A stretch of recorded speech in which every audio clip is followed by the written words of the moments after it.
আসসালামু আলাইকুম এভরিওয়ান, সবাই কেমন আছেন? আজকে দুইটা রেসিপি নিয়ে চলে এসেছি। প্রথমটা চিকেন ফ্রাই।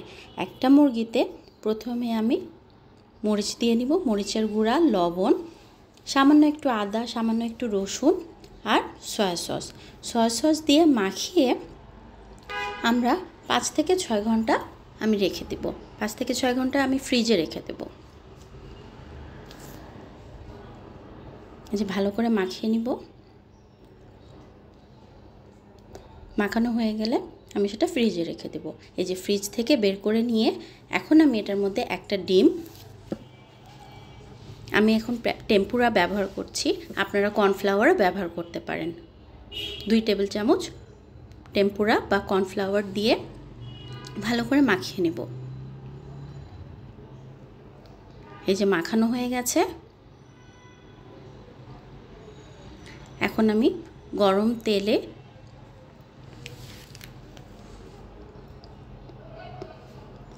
ভেজে নিব, খুব অল্প আছে, লো ফ্লেমে, একদম লো ফ্লেমে আস্তে আস্তে করে ভেজে নিব। এটা আমি বিএফসি বা কেএফসি কারোর সাথেই কম্পেয়ার করব না, কিন্তু এটা এতটাই টেস্টি হয় যে আমার বাসার সবাই খুব পছন্দ করে, বিশেষ করে আমার বাচ্চারা। এই যে গোল্ডেন ব্রাউন হয়ে এসেছে, এরকম করে খুব আস্তে আস্তে আমরা ভেজে নেব।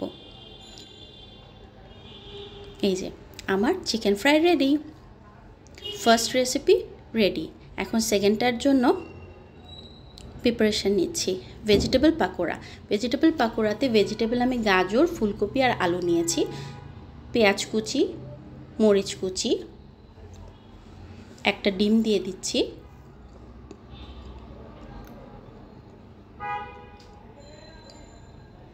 চিকেন দিয়ে দিচ্ছি। ছোট ছোট করে চিকেনটা আমি কেটে নিয়েছি, একদম বোনলেস হবে। বোনলেস চিকেনটা নিয়ে তারপরে আমি লবণ দিয়ে দিচ্ছি।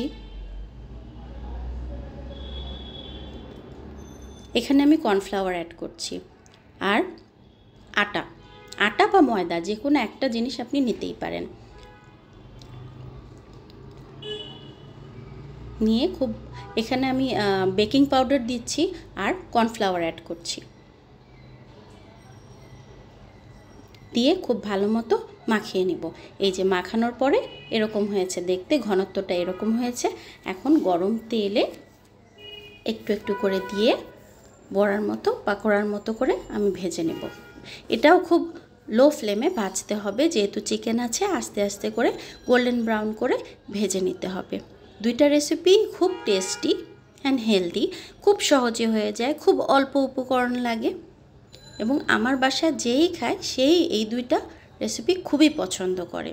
তো আপনারা প্লিজ বানাবেন, ট্রাই করবেন আর আমাকে কমেন্টে জানাবেন আজকে আপনাদের ইফতারিতে কি কি হলো। ঠিক আছে? এই যে আমি আস্তে আস্তে করে ভেজে নিচ্ছি। এই যে আমার ভাজা হয়ে এসেছে, এরকম রঙটা হবে। এই যে একদম ready for iftar. Thank you everyone.